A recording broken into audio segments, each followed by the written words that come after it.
G'day YouTubers, Spanner Man again with another video. Today we're going to have a review on this chainsaw grinder. It's a Oregon clone, a clone of a Oregon 511A. The only thing that's probably a little bit different, there's only one thing or two things really.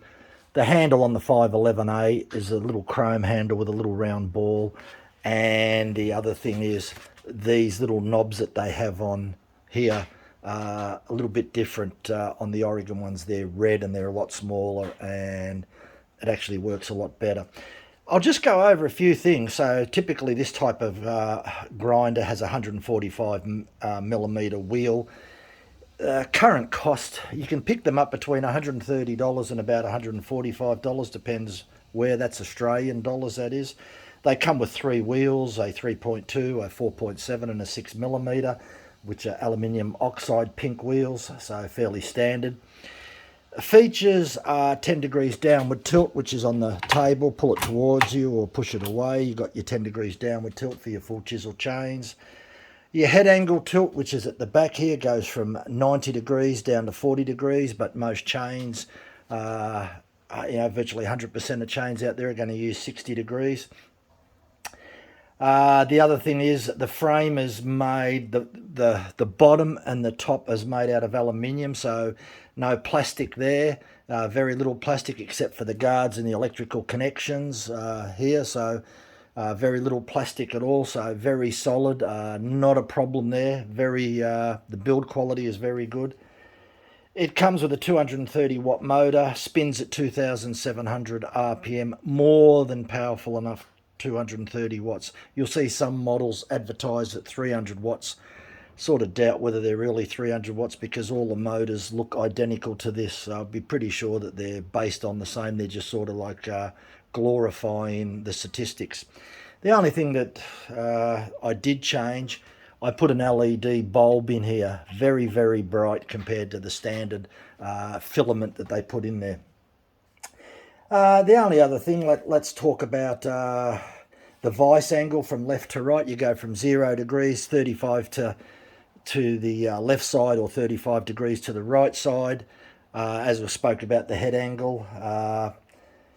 What else? The only other thing that I'd probably like to say is that this little knob here, I put a stainless steel one here. It's about 3. I'll just zoom in there so you can see.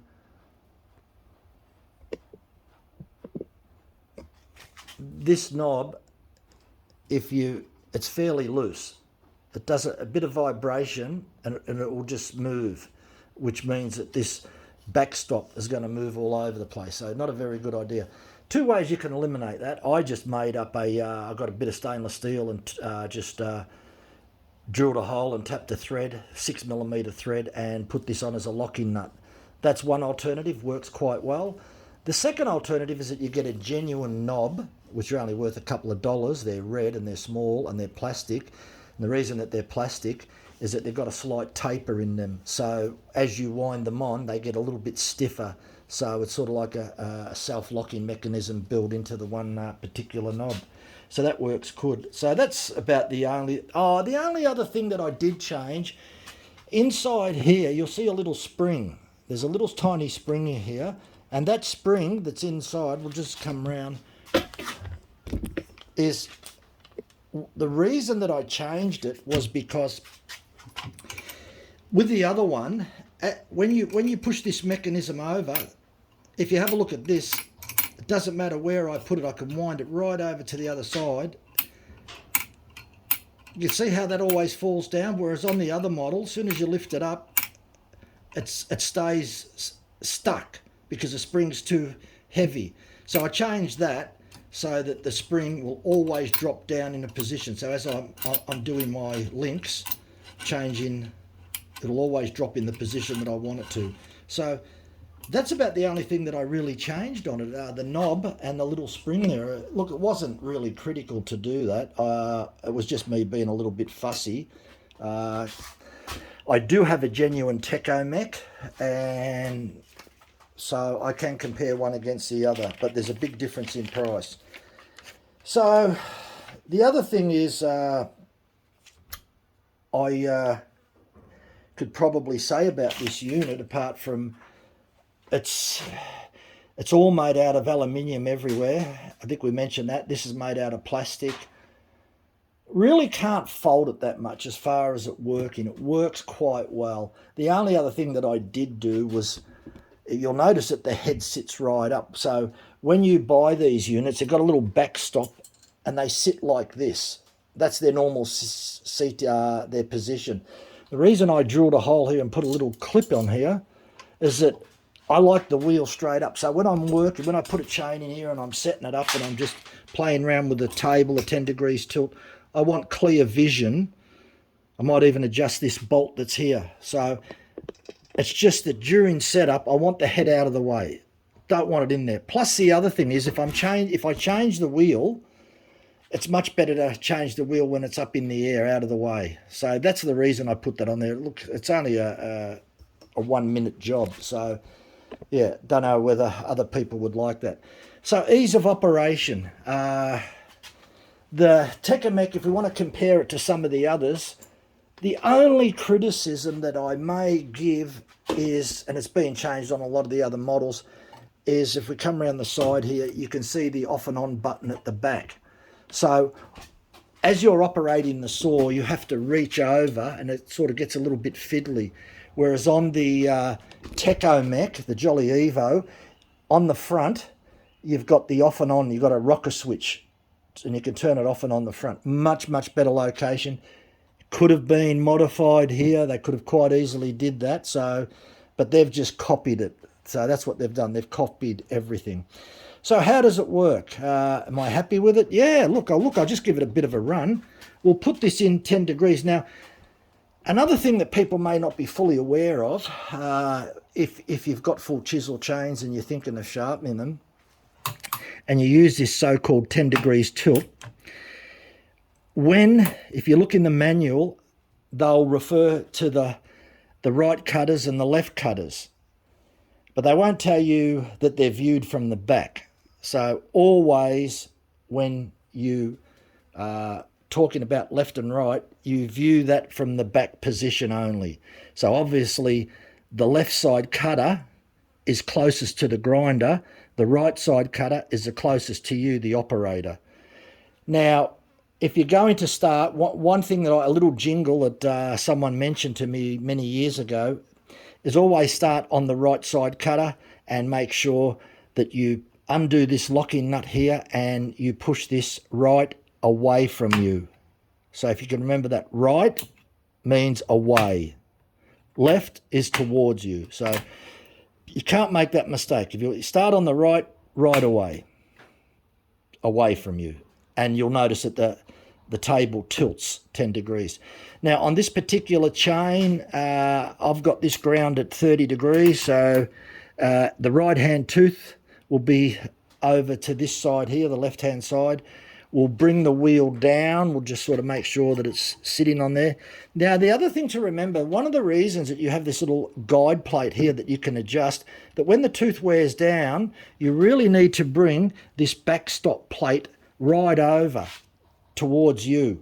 Because if you don't bring it over and it's too far to the left, you're going to find, or too far to the back of the grinder, you'll find out that as you bring the wheel down, you'll grind the edges off.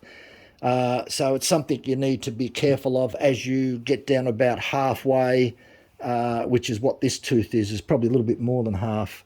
Or yeah. So just remember that. So what we do now, we'll just tighten this up, the vise up, because it's set at 10 degrees downward tilt, and it's set at 30 degrees. And we need to bring this down and make sure that the grinding wheel is touching. So we're just going to check that. It's probably touching a little bit. So what I'll do is just back off the locking mechanism at the back, bring the grinding wheel down. It's still a little bit too much, so I'll back this off. Check again. Okay, it just needs a little bit more forward. So what you want to achieve is that the grinding wheel just touches. Like that. It just touches. Now the other thing is, around the side here, this is referred to the depth gauge. So by setting this, it sits approximately about 7.5 millimeters above the rails. I use a to set it up from a brand new chain. I put a 7.5 millimeter drill in there, and when there's nothing in there, and bring that down and touch it, and that sets me gap. Or if you've got a brand new chain, you can bring the grinding wheel down, slacken this off, and you can get your depth that way. But you want to be having the same depth all the time that you use it, so that your gullet's not up and down like a yo-yo. Look, that's all set up to use now. So the biggest mistake people make with grinders is that when they take too much of a bite, and they tend to overheat the teeth. So the correct procedure is bring it down nice and slow.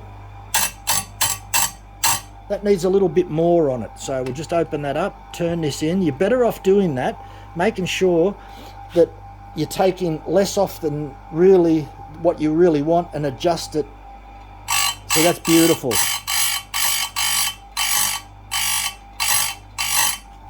And I can keep my finger on that tooth, so that's not overheated. Go to the next tooth. Lock it in the position.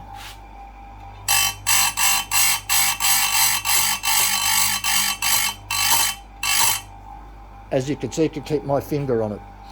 Okay, so it's just a matter of doing all the teeth on that side. When that's done, turn the grinder off. And that's just a matter of loosening the nut underneath. Bring the table back to 0, rotate it back. Oh, we had that on 30 degrees. Rotate this and pull this knob towards you, so that the left cutters are now will be ground. And if you look at the table tilts away from you. So now it's ready to do the left-hand cutters. Now, the only other adjustment that we didn't talk about, and I'll just lift this up. That's probably didn't talk about it that much because I never adjust it. And this is the head angle here. So if we zoom in,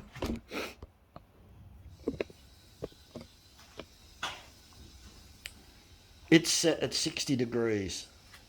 99% of grinders will use 60 degrees. If you wanted to use a different angle, it's just a matter of adjusting it like that. But 60 degrees. There is markings on the back, so there's a little adjustment knob on the back that you turn, and we'll just see whether you can see that. There's the adjustment knob at the back here, and there's the degrees on the back, so you can see it from there. And it just means that the only reason that you've got it at the front is so that next time you go to use it, you go, oh yeah, it's 60 degrees. But I never adjust it from 60 degrees. It stays on 60 degrees. There's no point using any other angle. Look, I hope this video may help. The only difference on some of the modern grinders, this is the 511 is not the lowest quality out there. There is cheaper in the Oregon range, and a lot of the better models still have the tilt in the table, but some of them have what they refer to as the tilt on the side. So on the Jolly Evo, you can move it from 0 to 15 degrees that way, or 0. You can achieve the same thing without tilting by sliding the vise, but some have both. Now, the reason that you have both is that you can tilt that to 0, and when you bring your wheel down, as your wheel gets used, you can line up the center line of the wheel and make sure that it sits dead in the middle of those tracks. If it's a few millimeters off, you can move it this way or that way. So the better models have the slide-in vise. They're much more expensive too. Like I said, this particular unit here is a clone of a Oregon 511A. It costs anywhere between $130 on eBay or up to $145. Great value. You only get what you pay for, but you're certainly getting excellent value for the clones. There's nothing wrong with them. They work fantastic. Look, thanks for watching. I don't think there's anything else I can say. The machine does work well, can't fault it. The Jolly Evo, yeah, it's a little bit better than this, and you'd expect it to be a little bit better. It's made a little bit more precision. The lock-in mechanism on the Jolly Evo, the rails lock simultaneously, so it's the locking mechanism on the Jolly Evo is probably a little bit better than this cam locking mechanism, but not that much better. But the price is more than double, so yeah, you got to weigh that up sometimes. Are you getting double the advantage? It's actually about double and a half. Anyway, thanks for watching. Thumbs up or ask us any questions. The only other thing that I probably would point out, if you actually look at the wheel on there, I've put a Tecumseh wheel on there because they're a little bit better than the cheaper pink oxide wheels that come with them. Anyway, thanks for watching. Only one other tip. If you put your wheel on and it's a little bit crooked and you can't balance it up, what I've tended to do is make myself a couple of cardboard gaskets and put them on either side, and you can find out that you can spin your wheel and it stays nice and true. There's nothing worse than having a wheel that's got a bit of wobble in it.